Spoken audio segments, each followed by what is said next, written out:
Three tough cops take to the street to rescue the mayor. Is this the plot to a bad 80s action movie? No, it's Raging Justice. Let's check it out.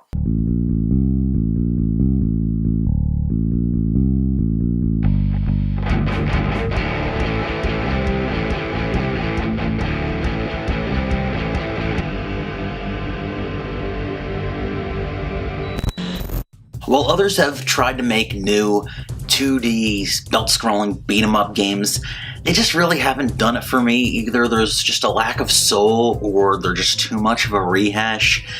But here we have something a little bit different, a little bit special in my opinion. And I know I'm a little bit late to the party on this one, as others have had reviews and thoughts out for a couple weeks now, but once I played this game, I just had to say something about it. Just as a proper beat-em-up should be, there is not a hell of a lot of story going on. That first line of this video's cold opening, that's really about it. And you know what? That's all the game needs if you ask me. Screw exposition, I just want to go in there and bust some heads. There's a little bit more detailed rundown in the arcade style track mode of the game, and before the boss battles, there's a little dialogue exchange between the player's character and the stage boss, and that's not really all that uncommon in games from this genre, and all that stuff could easily just be skipped over if you wanted. The one thing I think people are going to talk about most with this game is the visual design. It's really unlike anything else you'll see out there in modern gaming. It has this digitized character model sort of stop motion thing going on, and I've even heard it likened to claymation. It's a bit of a throwback to arcade titles from the 1990s. It's just executed a heck of a lot better than anything from back then. It's a really clever visual approach, and I like it a lot. I feel this art style and the way it is animated makes the characters feel as if they have more weight to them. Many retro-inspired games tend to go with pixel art or hand-drawn sprites, and this is a definite change of pace. The gameplay mechanics are all pretty standard beat-em-up fare here. You attack with a variety of punches, kicks, throws, combinations, jump attacks, dash attacks, special moves that take a little health to use. You even have attacks that you can pull off on an enemy that's down on the ground in this one. And I don't think I've seen that in another beat-em-up game like this before. As with every good beat-em-up, there is a huge variety of weapons you can pick up, ranging from knives to bottles to hatchets and even a ride-on lawnmower.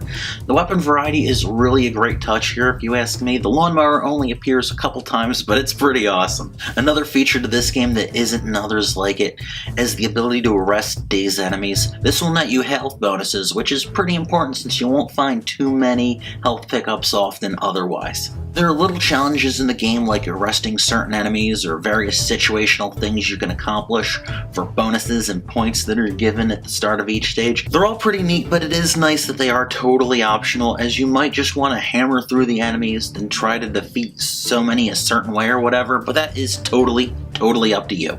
I've already mentioned the visual half of the presentation, but the sound is pretty darn good too. The soundtrack has a certain retro synthesizer sound to it, which really makes me think of 80s film scores a little. Some parts of the music sound a little better than others, but all the main themes are pretty good. The audio effects are all decent as well. The punches, kicks, and weapon attacks have great sound effects joining them, and the little voice effects are something you'd probably be more likely to find in a game from the 16-bit era, and I think that was totally intentional. I generally love this genre of games. Titles like Streets of Rage, Final Fight, and the Ninja Turtles arcade games are among my personal favorites. Many of these games are simple, they don't overstay their welcome, and some have moments where you need to recognize a boss's enemy pattern or a little bit of strategy, and this game here is no different.